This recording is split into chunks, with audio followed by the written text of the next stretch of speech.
optimism. It's the Milwaukee Bucks going up against the Detroit Pistons. Tip-off is moments away.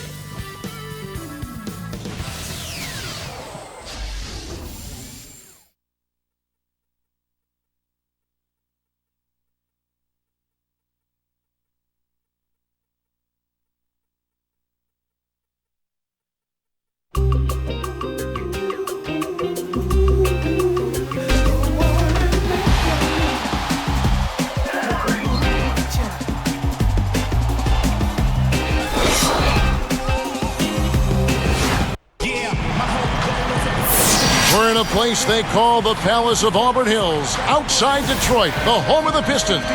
We're broadcasting today's game live. The Milwaukee Bucks come into this one after the win against the Indiana Pacers. And that one, never in doubt, they whipped them up good. That's what you call embarrassing the opposition. Boy, they got hot from three-point range in that game. And that's really what gave them some distance with that lead. You know, Steve, knowing your history in the game, I know you love to see shooting like that. Here are the starters for Milwaukee, all brought to you by State Farm. They've got Tony Parker. Batum is out there with Taj Gibson. Then there's Ginobili, and it's Jordan in at the center. And for the Pistons, J.R. Smith out there with Jeremy Lin. Then there's Chris Kaman. Then it's Wallace. And it's Love in at the 4 spot. And here is Parker. Backing down is Jordan.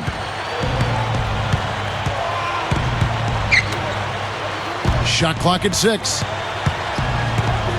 Ginobili against Smith. With 1 on the clock. Ginobili misses. Here are the Pistons with the ball. Well, it was a terrible season for Detroit a season ago. The lone bright spot was they actually fared pretty well at home, finishing 21-20 in Detroit. Doris Burke has an update for us. Doris? Well, I had a chance to talk with head coach Scott Skiles. He told me that they need to play with the kind of intelligence and intensity on defense that has often been their trademark. He said, we win games with our defense. That's no secret. And that's exactly how we plan to win this one. Gentlemen? Wonderful, Doris. Thanks for thinking about Clark and Steve, their defense, right off the bat here. Yeah, you're never going to go wrong putting the bulk of your effort into getting stops. I mean, that always pays off. Yeah, for sure. And I think if that's going to be the case, if they're going to bring that style and that type of energy, they've got to be ready to go deep into their bench tonight as well. Here's Smith after the made shot from Manu Ginobili.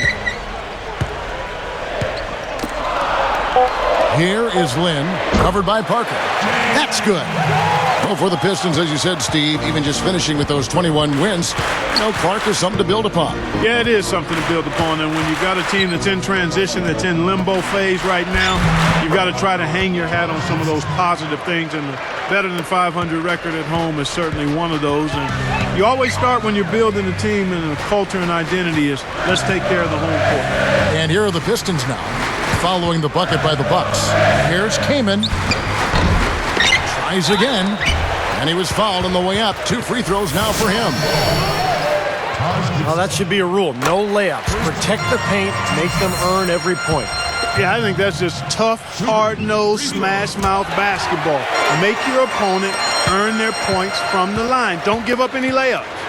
And Love was an all-star last season for the first time in his career, although he barely made it. He was an injury replacement after Yao Ming could not play in the game. But Love deserved it. He had a heck of a year for Minnesota. Here is Lynn.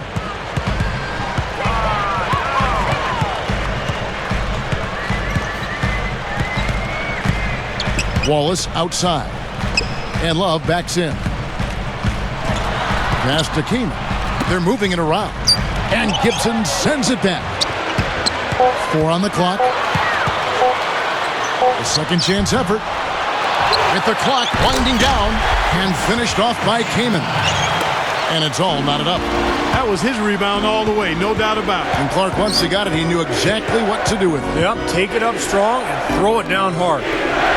Now, here's Batum. He had 10 points in the win against Indiana. Shot off the screen. Short, but good off the iron. Batum's got his first 2 points of the night. What Steve was saying about Love, it would have been a shame and a sham if he wasn't an all-star with the season he had. Well, you can always make a case. I thought LaMarcus Aldridge deserved to be in that position. Right there. He was right agree. there. And I didn't have a problem with Kevin Love. He clearly put numbers up that warranted his selection. But as is the case when you have a finite number of all-stars, there's usually going to be a guy or two left off that clearly deserve to be there. True. Wallace dishes to Love. And there's the pass to Lynn. He's picked up by Parker. Here's Wallace. An amazing finish with a hand right in his face. Wallace has got his second bucket of the night. Gibson with the screen on Smith. Outside, Ginobili. Ginobili can't get that one to fall. He's laboring out there right now, guys. The shot has not been falling for him this quarter. Here's Kaman. 8 points his last outing. Out of bounds. And they'll keep possession. With the break in the action, let's go to the 2K leaderboard. These teams have been dialed in defensively this month. Bucks number 1. Yeah, what a month they've had defensively. They really get after it at that end of the floor. So for the Pistons, Wesley Johnson's checked in for Wallace. And it's Watson in for J.R. Smith. Milwaukee also making some changes. Tyler Hansbrough's checked in for Gibson. And it's Graham in for Nicholas Batum. And finished off by Graham. It's a tie ball game. You got to wonder about the effort defensively. They did not get back there. Yeah, you know what? A beautiful finish one way or the other, though. Tipped. Leaps for it. And here are the Pistons now. They defeated the Wizards in their last game. Well, their shooting percentage was phenomenal. They were on the mark all night, and that was a game they earned with their offensive execution. And, Steve, it really did seem like there was a team-wide confidence they had at the offensive end. It was fun to watch. Now here's Ginobili. 20 points for him last game against Indiana. 6 to shoot. Hansbrough a screen on Johnson. Ginobili can't capitalize on the good screen. Tie game in Detroit. It's the NBA on 2K Sports from the Palace of Auburn Hills.